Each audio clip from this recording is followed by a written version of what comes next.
We are talking about available light today with Liz and Dion. Available light, natural light, call it what you will, it's probably the best light that you want to be using on a photo shoot. It's always my first light of choice when telling a story, and the reason why it's my first light of choice is that it's real, it's genuine, it doesn't detract or disturb. As soon as you see a lot of, whether it's flashlight, tungstens, LEDs, whatever it is, but as soon as you put artificial light sources into an image, there's a point where the image doesn't feel genuine anymore, where you can feel that the image has been created for the viewer to look at. You want it to feel as genuine as possible and to be as believable as possible. So you've probably heard people saying it a lot, don't overlight a shot.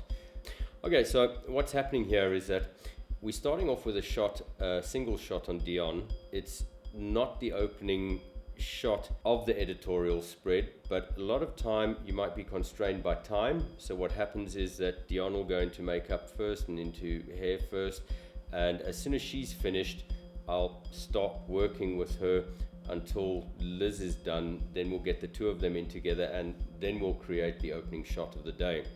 So in terms of that, I just had to be a little bit specific that I didn't feel the time of day in the light. Walk around and feel the light and get to know the light inside the situation. First thing that you've always got to determine, it's exactly the same as using artificial light. You have to determine where my main light source is. If you're in studio with a big softbox or flash or brolly or whatever it is, you're always paying attention to what is your key light, your backlight, your sight lights, whatever it may be.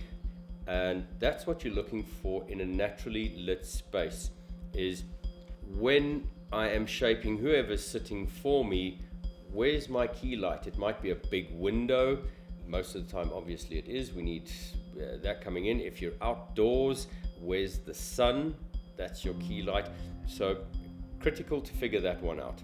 And once you're in situation, because it's available light, you can alter it slightly with a reflector to either absorb or fill in a little bit of light. A friend of mine spoke a while back on loving the shot and giving enough attention and time to the shot. Don't walk into a situation and immediately look at the light and say, oh, it's just not working. It is working. It will always work. You just need to find how it works and determine whether those angles that you forced into suits the background or the set, the environment that you're in. So with Dion, it was quite simple. There were huge windows all around. The stairwell was flooded with beautiful available light, and I kind of used the concrete wall to absorb a little bit of light behind her and to create a little bit of shadow and depth behind her. The idea of this shoot was to very strongly bring in the architecture, allowing us some beautiful light on her face. When we got Liz into the shot, I saw this shot as soon as I scouted the location. I knew that this space, shot from outside to inside, would be the opening shot of this story with the two characters in the stairwell. When I looked at it in the morning, I saw that there was some direct sunlight that was coming in, and I liked how dramatic the shadows would have been on the concrete wall behind the two characters. But unfortunately, as the day went on, I realized that we were fighting time and chasing time, and that the sun would eventually move past the angle where I was getting that specific light in the stairwell. But nonetheless, I think this is a good lesson in it. It might not be exactly what you planned initially, but at the end of the day, it probably worked out better, I think. And absolutely exquisite lighting. I used just a little bit of foreground to pick up the angles of the sun in the top left-hand corner of the shot, to build contrast back into my image. Instead of having a clean, low contrast image, I wanted to bring the idea of the sun that I'd lost in the stairwell from the direct sunlight. I still wanted to bring that nuance of contrast into the image. Okay, so moving on from that, when I get into a natural light situation, I always overpack when I go on a shoot. Even if I don't expect to be using light, I'll always bring light. So when I came on this shoot, I was hoping to use available light, but I bought a set of Chimera tungsten lights with me, just in case I wanted some good constant lighting. And I also bought my Elinchrom Ranger pack with me with a big octabox on the front. And the intent of that will always be to supplement the available light. I'll never intend to overlight the shot, which I almost feel that I did overlight this specific shot. I had to put in some full. The sun was at a position where I really enjoyed the character that it was giving the shot, but obviously with the sun so strong in the background, I needed to balance it out to bring out the detail. Although I love this shot, I can feel the light, I can feel the artificial light in the front, and that for me kind of breaks it a little bit. I would have preferred to have had maybe a stop less light in the front, but unfortunately the situation wouldn't allow that. As soon as I had less light, my image just became too murky with the strong backlight. So this was about the closest balance that I could find. But again, I'm not, ideally, I would have liked less in the front to fill it out. That's the only time we used artificial light in the shoot.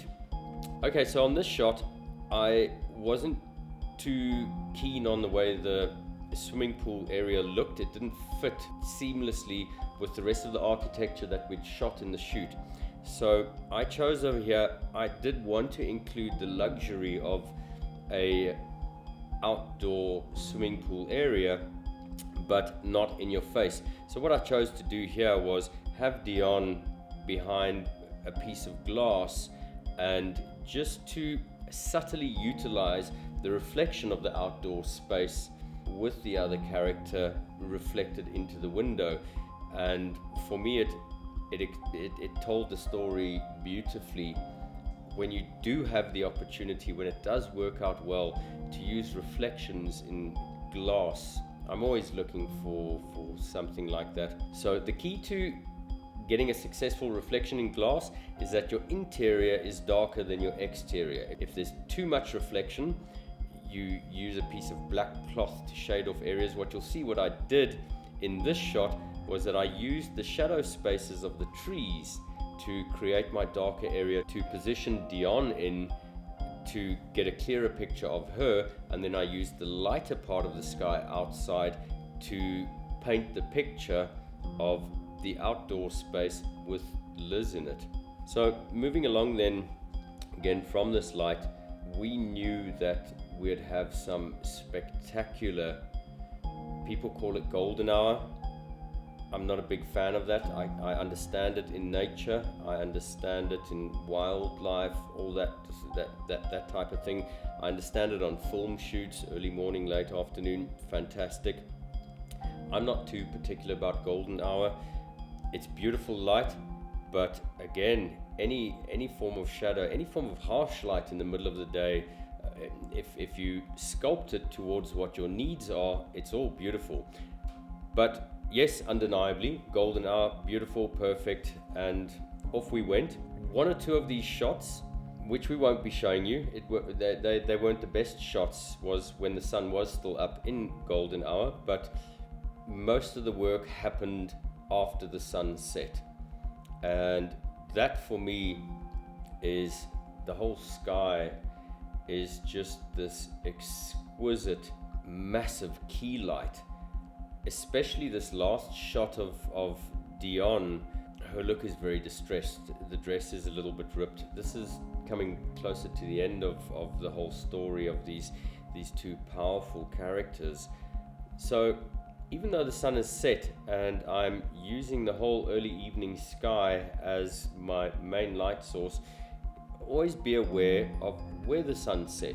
That is still the direction, even though your eyes might not perceive how many stops of difference there is in the gradation of the light in the sky. Where the sun set, that's still the main light source. So you're still going to attempt to either point your model in the direction of that light source to get a clean face or clean body, cleanly lit shot, or obviously you're going to angle it off just as you would with any other shot to build a little bit of shadow and a little bit of depth in the shot.